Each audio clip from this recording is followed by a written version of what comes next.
Yes po. Anong pinakain sa inyo, Maripe? Ha? Sili? Yung maanghang? Lahat ng pinagdaanan ng mga bata, sana maranasan nyo. Sobrang hirap na nila.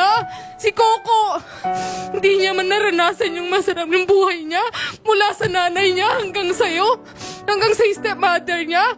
Ganun yung naranasan niya. Tapos, ikaw pa yung makapalang mukha? Kapal ng mukha mo? Kami pa yung pagbibintangan mong ganon? Wala kang kwentang magulang? Nasa studio po natin si Gemma Galang. And kasama niya po si Joshua. Humihingi po siya ng tulong na makuha ang kanyang mga pamangkin mula po sa kustudiya ng madrasta po nito at tatay nito. Idol, na makatay po kasi yung isa niyang pamangkin dahil po sa pambubugbog nung madrasta. Ang dami po niyang galos, sugat, nangayayat na po yung bata sa pangangalaga po ng madrasta. Puno po ng pasa. Si Coco. At meron po tayong medical legal, Idol Rafi. So, namatay sa bugbog yung bata nung madrasta? Yes po. Oh. Base po sa medical legal, Idol Rafi, lumalabas po na meron po siyang hematoma, multiple on bilateral arms. Diagnosis po nito, multiple physical injury secondary to physical abuse. Opo. Okay. Ngayon po, yung dalawa po kasing kapatid ni Coco ay nasa pangangalaga pa daw po ng madrasta. Ma'am, magandang hapon po, auntie. Si auntie ito. Magandang hapon po, Idol. Opo, ma'am. Yung dalawang kapatid pa po nila, nandun pa po sa madrasta. Hindi, pero yung tatay po muna nila. Kasama pa po. So magkasama si madrasta at saka itong father nila. Opo, sir. So, ilan pa sila magkapatid lahat? Bali 5 po, sir. 5, yung isa yun yung namatay ngayon. Opo. Yung, Tapos ngayon, ito yung nakasama mo ngayon. may isa pa po dun sa amin. Meron pang isa doon sa inyo. So, 3 at meron pang 2 na iwan ngayon doon. Opo, sir. Sa madrasta, Opo, sir. nakasama yung tatay. Opo, sir. At gusto niyo pong makuha. Kung pwede po sana, sir. Kasi napapabayaan po sila. Teka muna, first things first. Nung namatay sa bugbog yung bata at ang pumatay ay si madrasta, ano pong ginawa ng mga kinaukulan? Nakakulong ba yung madrasta ngayon? Hindi pa po. Kasi po hindi kami nakapag-file kaagad. Kasi po nung kinuha ko po siya, bali namatay po siya sa puder ko, sir. Kinuha ko po siya ng August 9. Tapos po, August 10, pinamedical ko po kasi nakita ko po marami siyang bugbog. Okay, so nasa custody niyo po yung si Coco. Opo. Okay, August 9 so po. paano po nabugbog ng madrasta kung nasa custody niyo po? Hindi po. Nung hiniram po namin, actually hiramin ko lang po. Tapos nung hiniram nakita niyo, ko po okay. po. Nung August 9 hiniram niyo Opo. po. Nung hiniram niyo ng August 9, Nakita napansin ko niyo po. na may mga pasa. Opo. Ito yung po yung mga pictures. Okay. Nung August 9 po. Kaya po nag-decide kami na may pa-medical legal po. Okay. Idol Rafi, meron tayong video na nagsusumbong po si Coco. Baka pwede po Sige natin nga, i-play. sige nga. Yes po. Anong pinakain sa inyo, Maripe? Ha? Sili? Yung maanghang? Pinakain niya sa'yo? Dami. Madami? Yung tulog. Ha? Kasi pinatulog. Napuyat. Anong ginawa niya? Napuyat. Balo. Tapos, Kain pa akong siling. pinakain kang sili. Malaki. Tapos, anong ginawa niya? Tapos, daming siling. Daming siling. Nikain niya sa akin. Pinapalit si Coco. Tapos, Kasi ko, Ate Jo, huwag mong paluin. Coco, nawa ka. Sabi niya. Tapos hindi lang niya ako. Natakot niya akong ahas. tapos, Ang kulong niya, si Pet-Pet. saan niya kinulong? Panyo. Sinong nang kukulong?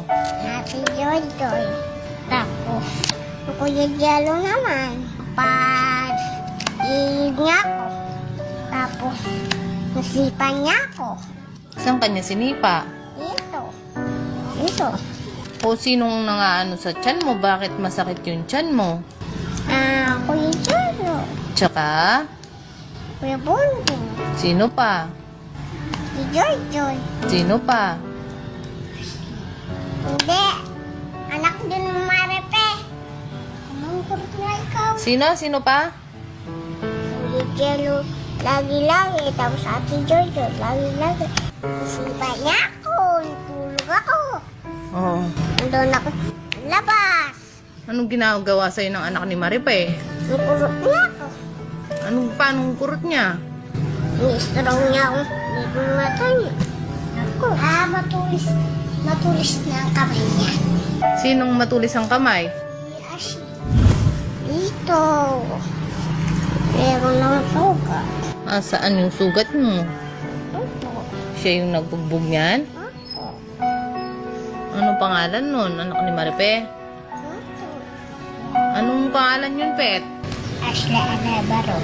So nung kinabukasan po, August 10, dinala niyo po sa ospital para ipamedical. Para po sana makuha namin yung custody. Dati po kasi kinukuha na namin, ayaw niya. Lumapit na po kami sa DSWD, wala po kaming karapatan dahil po nandun yung father nila. Sabi ng DSWD. Opo. Ngayon, ang ginawa ko po, pinamedical legal ko para may ebidensya po ako na Minamaltrato talaga. minamaltrato sila. Bata, Ang inano ko na lang po, inayos ko na lang po, dinala kami sa barangay, nagkausap po kami ng kuya ko. Pumirma naman po siya, nasa amin muna. Pag andyan po siya, kukunin niya. Pag wala po siya, magtatrabaho po siya dito sa Maynila, dadalhin niya po sa amin. Okay na po. Nung 12 po, nagkwento po yung bata, nagulat ako na binubugbog po pala silang ng ganun. Nakuhanan ko po ng video, yan po yung mga videos. Okay. So paano po yung namatay yung bata? Kailan po namatay si Coco? Nung 13, pina-check up po namin. Okay. Dinala po namin sa pedya. Mhm. Sabi po ng pedya, kailangan ng surgeon kasi grabe na po yung bata. Dinala ko po sa hospital. This is surgery. Opo. Okay. Dinala ko po sa hospital. Bakit yung po dinala sa hospital? Meron kayo nakita? Sabi po ng pedya, nung pina-check up po namin sa amin. Okay. Bakit ito po isi-surgery? Ano raw po? Kasi po, lumalaki po yung tiyan niya. Kaya dapat Tapos ipa-surgery nahihirapan na. po siyang huminga. Okay. Tapos po nung 13 ng gabi, dinala po namin sa hospital. Tapos na-admit po kami ng 14. Mhm. Tapos ang dami pong chinek sa kanya. Tapos nung 17 po, nawala na po na siya ng hininga. Kasi hindi na po nakayanan yung infection sa dugo. Dahil sa pambubugbog. Sabi po nung mga taga-DSWD, hindi pwedeng mapunta sa inyo yung Yung pag-alaga. dalawa Yung dalawa kasi nandiyan pa yung tatay. Bago natin kausapin DSWD, naka-standby lang si Asek Romel Lopez, DSWD spokesperson. Kausapin natin kung si Madrasta, si Marife Abagon. Ma'am Marife, magandang hapon po, madam. Hello po, sir. Alam niyo po, yung sa ginawa niyo po doon sa stepson ninyo, ipakukulong po namin kayo. Makukulong po kayo, madam. Bali po yung nangyari po sinasabi na lang yung sili. Ano po yun? Bicol Express po yun, hindi siling talagang yun. Yung ulam po sa bahay, Bicol Express, sa po yung ulam ng bata.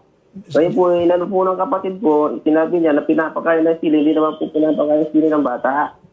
Yung po, sinasabi na tinutusok sa likod, ano po yun? Teka muna. Sir, mas naniniwala ka sa kinakasama mo ngayon kaysa sa mga anak mo na meron namang may ebidensya na may mga pasa na ito mga anak mo at hindi lang isa, kundi lahat ng mga anak mo na 5 nagsasabing sila ay sinasaktan. So lahat ng mga anak mo ay sinungaling at ang hindi lang sinungaling at santo ay itong iyong kinakasama ngayon? Alin po? Yung... Sir, ulitin ko sir lahat ng mga anak mo kinukundi na itong si Marife na nananakit po sa kanila, pinagmamalupitan sila. Ngayon, ang sinasabi mo sa amin, sinungaling to mga anak mo at ang nagsasabi ng totoo, itong santo na kinakasama mo? Namomonitor ko naman po araw-araw, nag-video call po ako araw-araw, sir. Sir, bakit magsisinungaling mga bata? Sa anong kadahilanan? Bakit po sila magsinungaling? Hindi po nagsisinungaling yung mga bata. Kung hindi nagsisinungaling mga bata, ibig sabihin, totoo na nananakit tong iyong kinakasama. Hindi po siya nanganakit. Kung sabi mo nga, ikaw naman. Sabi mo nga, ikaw na mismo nagsabi na hindi nagsisinungaling ang mga bata. Tama? Yung sinasabi ko po, yung... Alam mo sir, pati ikaw makukulong dito. Tawagan mo si Atty. Garrett, pati ikaw isama ko sa makukulong dito. Kinukonsinti mo itong ginagawa ng iyong kinakasama. For all we know, baka mamaya kasabot ka pa sa pananakit. Sige ka, hirit ka pa. Marife. O bakit mo binugbog itong bata hanggang sa mamatay, itong si Coco? Ay, hindi man po, sir. Kasi kinuha po sa amin yung bata. Ano na po yan? May pinalo po ng ate. Pinalo Kasi sino po namalo? Yung ate niya pong pangatlo po. Kasi po inihian daw po yung damitan. Ngayon po, papasok sa school yung bata, basa daw at saka mabaho daw yung gamit niya. Pero po sir, hindi po ako namalo sir. Kasi po yung mga bata malambing po sa akin. Mahal na mahal ko po mga yan. Mas mahal ko pa yung kaysa mga anak ko. Bullshit. Pati ako pinagluloko mo. Lukuhin mo yung lelo mong panot. Wag po ako. Lahat ng mga bata, 5, kinukundina ka na ikaw ay nananakit, nagpapakain ka ng sili at nagpapakita pa ng pasa, tapos mahal na mahal ka. Kung mahal na mahal ka, pinupuri ka dapat nila, hindi ka nila kinukundina, hindi ka nila pinagsasabihan na nagmamagtrato. Kasi 5 po yung anak ni Joseph. Nandito po sa akin ang 2. Tapos yung kinukuha pa rin po nila. Ma'am, bakit mo pinapakain ng sili itong bata bago siya namatay? Ba't mo pinapakain ng sili? Sir, yung po sir, nagata po ako ng sili noong time. Tapos po, ko po, nakikita po ng bata yung hinihiwa ko po yung green na sili. Tinanong ako kung ano daw yun. Sabi ko sili. Tapos ngayon po, sabi ko ganyan, naulam natin. Tapos nagtikim po yung bata noong naluto na. Tapos sabi niya, maanghang pala ma. Tapos sabi ko sa'yo, maanghang. O sabi ko, mag-inom ka ng tubig. Tapos kain ka ng asukal. Pero yun lang po, sir. Wala naman po akong ginawa sa bata. Okay, sige. Alisin mo natin sili. Itong pambubugbog sa bata na hanggang sa lumubo ng tiyan dahil sa sobrang pambubugbog ay may kagagawan ate niya na bata rin. At hindi itong matanda na tulad mo. Hindi po, sumakit po kasi ang tiyan ng bata, sir, noon time. Ma'am, sabi nga sa diagnosis ng doktor sa medico legal, kaya lumubon tiyan ng bata sa pambubugbog. Hindi naman po binubugbog. Talagang lang po yun, napalo ko ng ate na. Ano pong pinampalo mo sa bata? Pinalo po ng ate niya ng hanger. Hanger? Ilang beses mo pinalo ng hanger? Ay, hindi naman po ako ang nagpalo, sir. Si yung ate na. Nasagot ate? naman po ng PSW. Teka muna, so lahat ng mga pasa nitong bata, kasi ang daming pasa sa katawan bugbog sarado to pati sa tenga, sa likod, sa binti, pati sa ari, pati yung ari ng bata, merong pasa. So lahat ito, ate niya may kagagawan. Yung sugat po, sir, po yan, yung sinasabi po nilang taon. Talagang gumagaling po, tapos mayroon pong tutubo. Naku ma'am, grabe to, pati itong ari ng bata. Siguro baka sinesexually abuse nyo pa po siguro itong bata. Tinali po. Tinali po. Siya po yung tanungin nyo. Pwede daw po magsalita ay. Coco. Sino nagtali ng putungtong ni Coco? Maripe. Oh, kita mo yan? Tinali mo yung ari ng bata. Bakit mo ginawa yon, Marife? Hindi po, sir. Ginamit ko lang po yan. Pinahiran ko lang po ng BL cream. Teka muna, pakisagot lang po. Bakit mo tinalian yung ari ng bata? Bakit mo ginawa yon? Hindi po, sir, tinali. Inano ko po yan. Ginamot ko po. Ginamot mo? Okay, so sige, sandali lang. So ginamot mo, habang ginagamot mo, tinalian mo muna. Hindi ko po, sir, tinali. Binigyan ko lang po ng BL cream. At bakit mo nilagay ng cream yung kanyang ari? Kasi nga po, yung yung sugat po na tumatalon po, makati po iyon, sir. Yung sugat na nagtutubig. Okay, bakit nagkaroon ng sugat nagtutubig? Kasi po yung sinasabi po nilang sugat po yun sa taon-taon daw po, dumadating daw po. Nabubulol ka na. Kung meron talaga totoong sugat sa ari yung bata, bakit hindi mo dinala sa doktor? Kasi po kailan po kami, sir, sa financial. Libre naman pag dalhin mo sa mga barangay clinic. Libre naman pag dinala mo sa mga public hospital. Anong financial na pinagsabi mo? Kasi po, talagang kulang po kami, sir, sa Sandali lang. Joshua, so paano tinali ni Marife yung Ayun po, inikbet. hinigpitan niya? Opo. Ba't niya ginawa yun? Ano po? So tinali niya, nakita mo. Ano po? Tapos sinuptos sa CR. Ha? Sinuptos sa CR.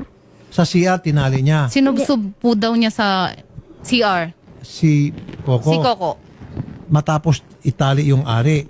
Opo, meron pa po. Tapos tinali pa po sa puno ng mangga. Oh.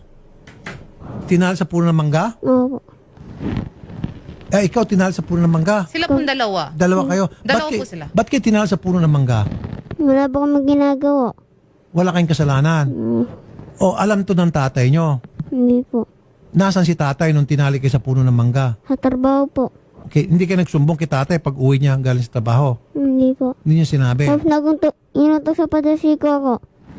Inuntog daw po sa pader. Si Coco. Kaya po may sugat po siya dito.